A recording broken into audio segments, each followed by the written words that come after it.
Alors aujourd'hui, on va faire des micro-pousses qui sont de très jeunes plantes qu'on cultive dans un substrat comme un terreau, puis on coupe pour manger et juste le haut des tiges. Alors ce sont les premières fausses feuilles qu'on appelle les cotylédons, puis on ne mange pas les racines.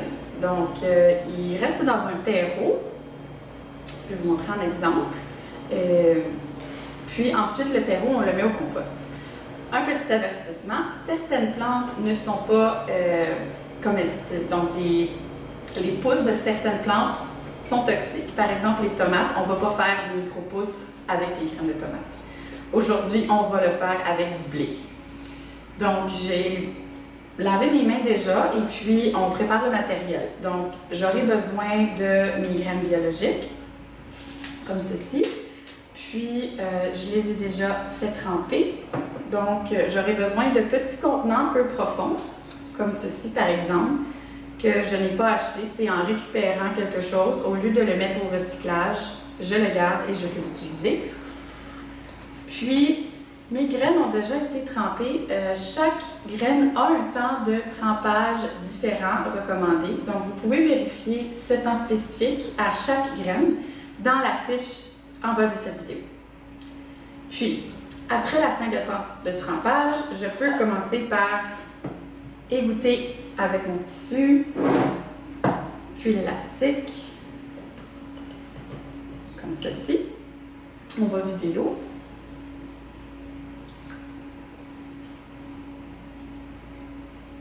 Comme ça. Puis, vous pouvez les laisser dans le bocal comme ceci encore 1 ou 2 journées pour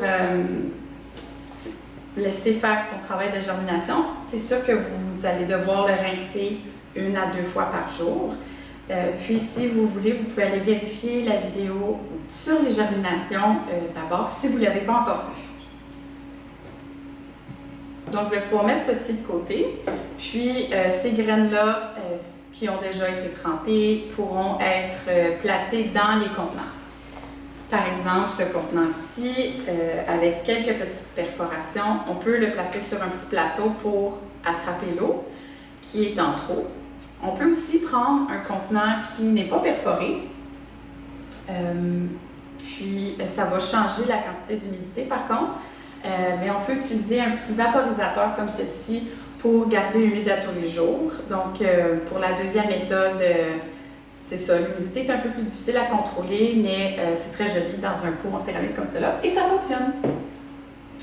Donc, on va commencer, une fois que j'ai choisi mon contenant, je prends le terreau spécial pour semis et j'ajoute de l'eau. Donc, il faut que ça soit humide, mais pas trop. Alors, il ne faut pas que ça soit détrempé.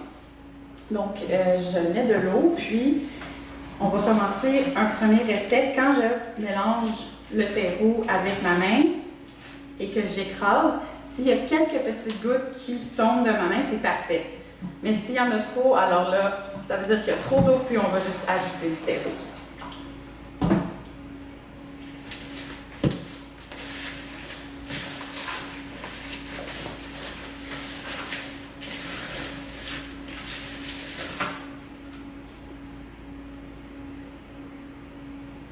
Donc, on voit quelques petites gouttes seulement qui tombent de ma main et c'est parfait.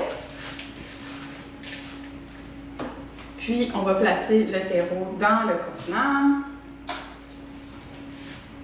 et j'égalise en tapant avec mes doigts un peu, mais sans trop presser. Donc, par la suite,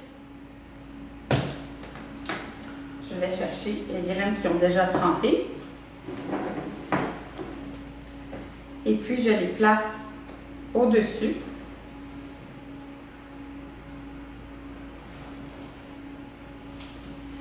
Et je dois faire attention de bien étaler pour pas que les graines se chevauchent. On ne les veut pas une par-dessus l'autre.